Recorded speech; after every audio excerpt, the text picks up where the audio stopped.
Hey, welcome back, ladies and gentlemen, and got a special guest who is joining us now. And we like fighting back against injustice and certainly exposing our corporate titans to a lot of people out there that are upset about the woke direction that corporate America is going, and a group that does a great job representing Americans, shareholders, folks that have conservative beliefs and traditional values is the National Center's Free Enterprise Project, and an associate who works with them and does a lot of great work is with us right now on the program. Let's welcome Ethan Peck to the Ringside Politics Show. And Ethan, how are you? Good morning. I'm great. Good morning. How are you? I'm good. Thanks for being with us. And let's jump into some of the recent activities of the Free Enterprise Project. And I want to talk about what's going on at American Airlines. And this is disturbing. I think a lot of people think that the airlines choose the best and brightest to be their pilots. And, we're talking about people that are extremely skilled, extremely competent. They have the lives of their passengers in their hands. And we want the best as pilots. But it seems like there's some other factors that American Airlines considers in how they choose their pilots. Tell us more, Ethan. So I attended the American Airlines shareholder meeting, and I had questioned on behalf of the Free Enterprise Project, and I had questioned the CEO on Americans' diversity, equity, and inclusion policies. And essentially, diversity, equity, and inclusion is just a corporate name for critical race theory. So they prioritize skin color and sex and LGBT status and when hiring. And so I had asked him, this DEI policy that you're so proud of, that you champion on your website and all your materials, does this same policy also apply when hiring pilots? And he said, oh, yes, of course, absolutely. We definitely take DEI into consideration when we hire pilots. And so, it's immoral, and it's wrong when you prioritize skin color and immutable characteristics when you hire anyone for any position ever. But I had hoped that the woke could kind of put their discrimination aside when they hire pilots, but I guess not. So it's immoral, and it's wrong, and it's dangerous when it comes to pilots, because you don't want anything but competence. I completely agree with that. I think it's insane to be hiring a person as a pilot based on skin color or sexual orientation or any other factor other than their background, their competence, their ability as a pilot. Yeah, exactly. So did you bring this up to this woke leader that this is insane? Right. Well, it was CEO Doug Parker, and I actually didn't have a chance to respond afterwards, because even though I represented the Free Enterprise Project, we're shareholders in American, what the corporations are now doing is they're using COVID-era policies to hide from their own owners. And so the meeting was virtual instead of in person this year. And they had a moderator pre-screen questions. And so they read my question aloud and then didn't let me follow up. And so that's how these corporations are avoiding their shareholders. And that's a nifty little trick there to avoid any kind of interaction with shareholders, to do it virtually and then screen questions and then move on to questions that are pleasing to them, and not spend any time on those that are objectionable to them. So at least you asked a question, and at least now their policy has been outlined. Passengers of American Airlines might be concerned, though, wouldn't you say? Absolutely.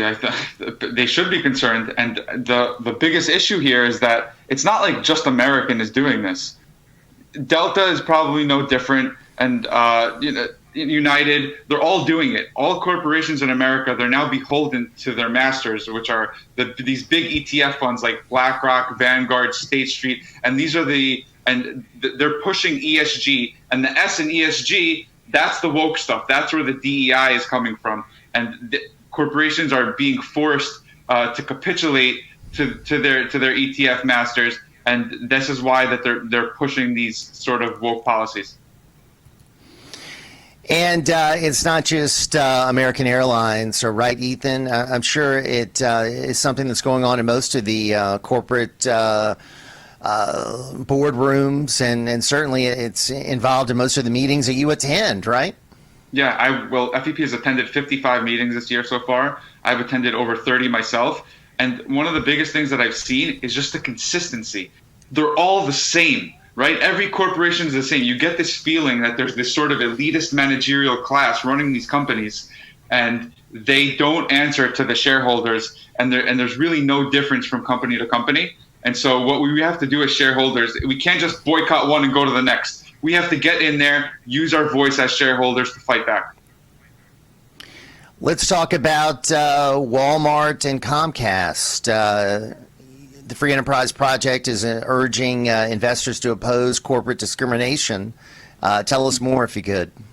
So at Comcast and at Walmart, these are two companies where we actually filed proposals. So if you're a shareholder and you own a certain amount, it's over $2,000 of shares, you can file your own proposal. And we filed a non-discrimination audit at Walmart, and we filed a proposal to have viewpoint diversity at Comcast. And both the proposals failed. They were revised against by the board. And so basically the board said, we don't want you to audit our DEI policies at Walmart, and we don't want you to make us have viewpoint diversity at Comcast, which is, it's quite radical. I mean, that is just, I think, news to a lot of shareholders. They probably don't realize how woke these corporations are, but I think they're getting the message. I think as time goes on, more people are becoming aware of what their investments are really all about and what kind of agenda they're fueling. So are you recommending that people maybe withdraw their investments in some of these corporations, Ethan?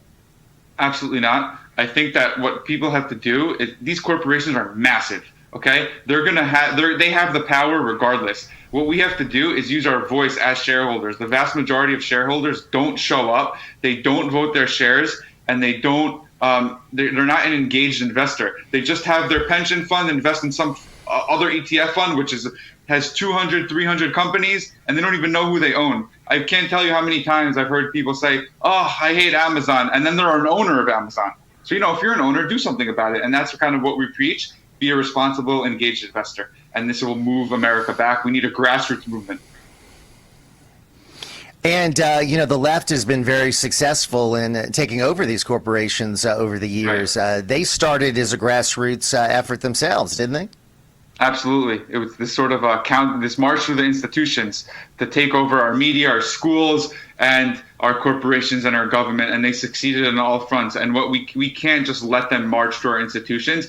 And we shouldn't burn them to the ground either. What we have to do is we have to countermarch and take them back. Back in the day, people used to think, the Chamber of Commerce and Wall Street and corporate America was in the pocket of the Republican Party. Right. But really, it's the opposite today, wouldn't you say? Yes, because I think that we sort of have this sort of Wilsonian, after Woodrow Wilson, kind of bureaucratic managerial class administrating policy for us at the bureaucratic level and at the corporate level, top down. And so our American business is not free market anymore. There's a revolving door between these bureaucracies and the boards.